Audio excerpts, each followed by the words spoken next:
Hey y'all, we're going to walk through week 11 here. It's a little different from normal. This wasn't going to be the Facilitator Forum, but it will give you a quick snapshot of some background of what this workshop is about, what to hit home. And also, I'll be throwing in some details that came out of last night's Facilitator Forum. So, this workshop is on building self esteem and confidence. I'll talk about how it fits in with the larger Youth Champions programming. So, we have these 6 different pillars. This pillar we're in right now is character.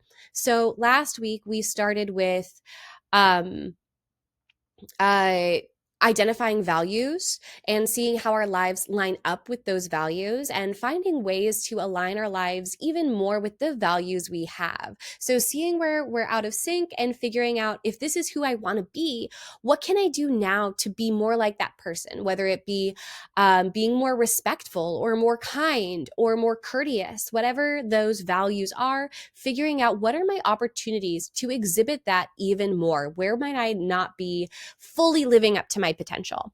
So that's what we covered last week. This week, we're going to a more specific thing. So last week, we allowed students to determine for themselves what their values were. This week, we're talking about more specific character traits. So self-esteem and confidence are on here because self-esteem is often created by having a lot of really good character traits. It's going to be things like self-responsibility, so self-reliance, knowing that you control your destiny. So having that character quality and living like that.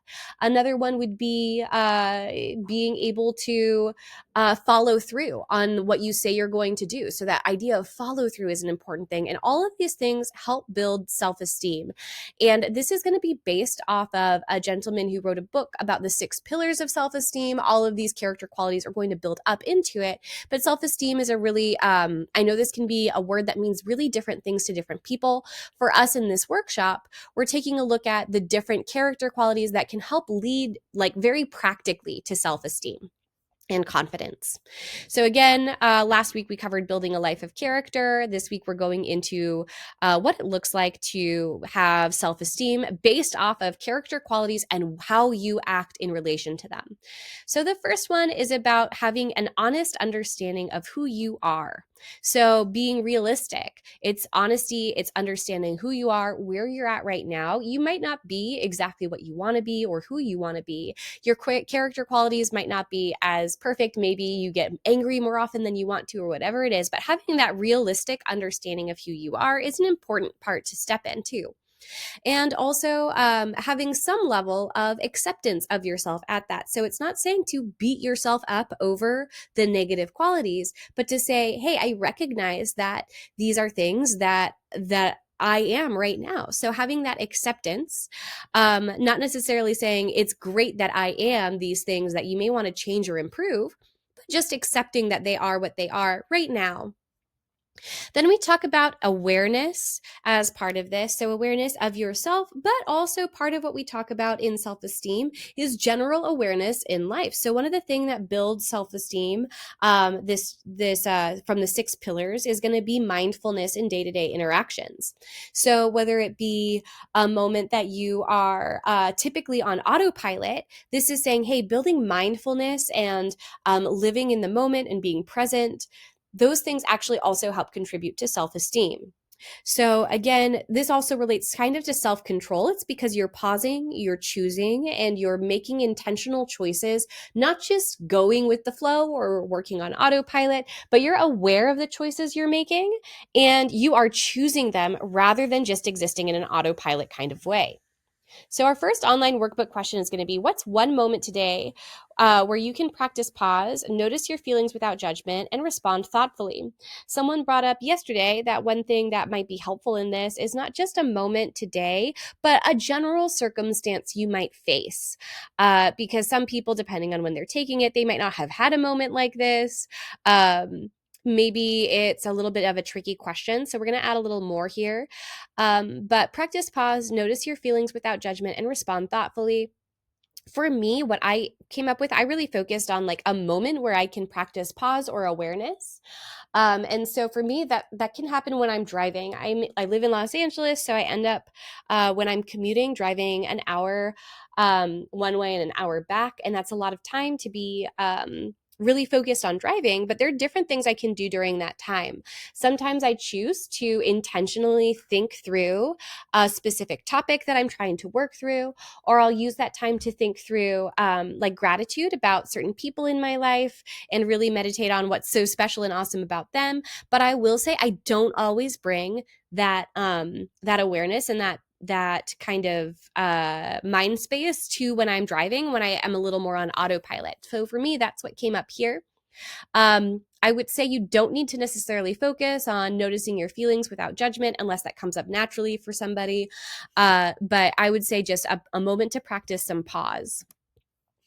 Then here we're moving into take responsibility and act with purpose. So this is also from the 6 pillars. This is going to be about personal responsibility. So what's really important here is the idea that the cavalry is not coming. There's no one coming here to save you or change your life or make it what you want it to be.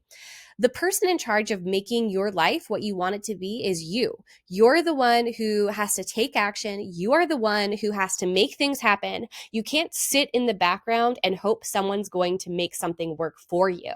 You have to be the main actor. So this is this idea of taking responsibility and ownership over your own life and your own actions. So recognizing, hey, I'm the one who can control so much in my own life. So having that real responsibility and ownership, that's a big part of what we consider self-esteem. Once you have that ownership and responsibility, and you can start having and seeing those small wins you have every time you take that ownership and take action, you start building confidence in yourself and your capabilities. So this is really a feedback loop with oneself. But again, a big part of it is taking self-responsibility over things.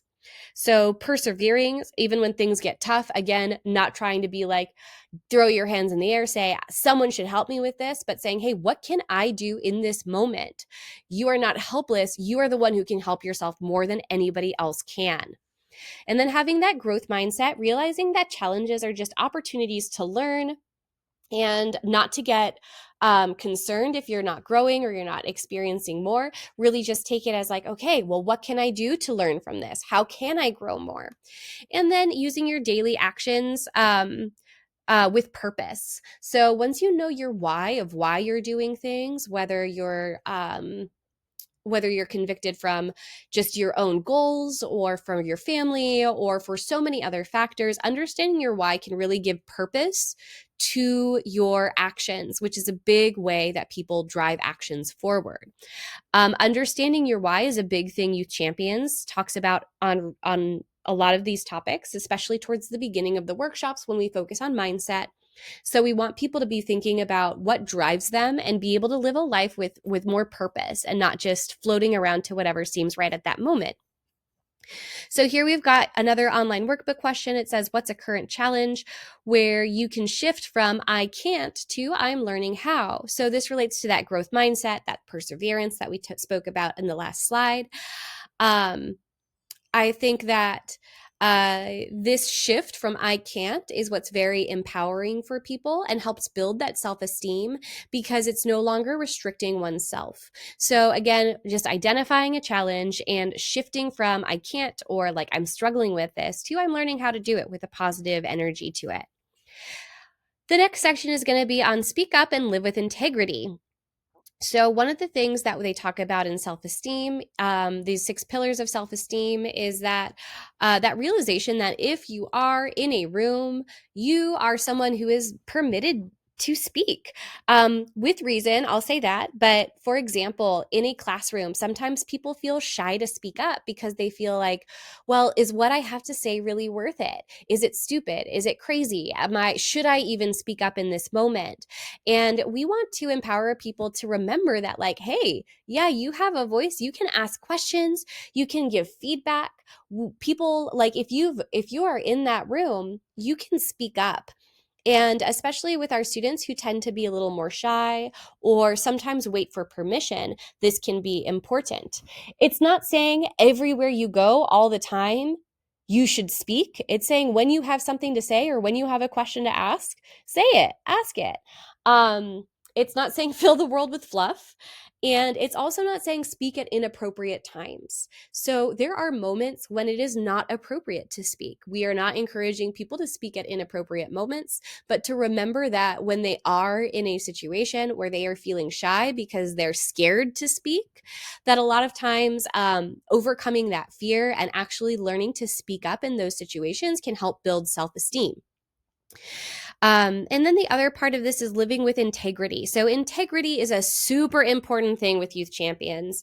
We really care about people living a life of integrity. So the simple way of putting that is that you do the right thing even when no one else is looking. So you live by your values, even in small acts. You are always doing your best to live and do the right thing. So that's a big part that builds into self-esteem too, because you can see the values, you can see what doing the right thing is, and every time you choose it, that's a validation that you are on the right track, and that helps to build that self-esteem.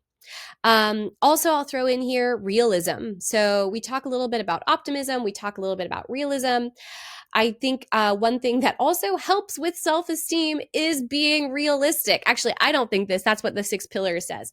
So being realistic about where you're at, where the world is at, this is really important because having unrealistic expectations can lead to disappointment at times.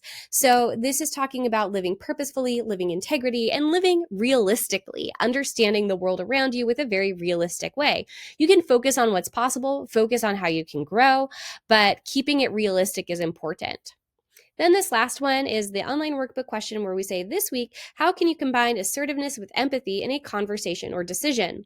So this relates a lot more to that assertiveness of speaking up, and realizing that you do have a voice and you can and you should speak up, but also just combining it with, again, as we talked about before, appropriate time, appropriate way. So how can you combine that assertiveness? Sometimes people worry that if I'm assertive, I will no longer be empathetic or kind. For me, assertive can sometimes be a little bit of a dirty word. I'll associate it with negative connotations like aggressive or unkind or ruthless. Assertive can have all these things that are more negative, but it's ignoring the positive side of it, where assertive is confident or decisive or a leadership quality. And so those things, the positive things, I think are really important to focus on, and tying that in with empathy and kindness to make sure that when we speak, even in an assertive way, we are still doing it with kindness as well. So that's the last question here.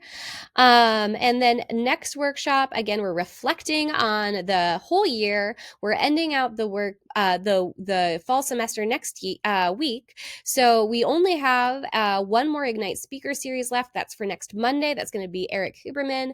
And in the meantime, we're just going to have a great week this week. What I will say about this workshop is this workshop has been a little tricky for us historically. We tried it out last year. There were a number of reasons it didn't work out super well, mostly with regard to preparation. This year we did some retweaking of it, but this workshop in particular, I think, can really resonate with some of the students, but can also be a little bit difficult. So I would love to know from you after teaching this workshop, what improvements that you would have for it so we can implement those for next year. Again, thank you so much for all your time and effort as a facilitator. Really, really appreciate it. It's a huge deal for us, and it makes a huge difference in the lives of these students. So thank you again, and I will talk to you soon. Bye.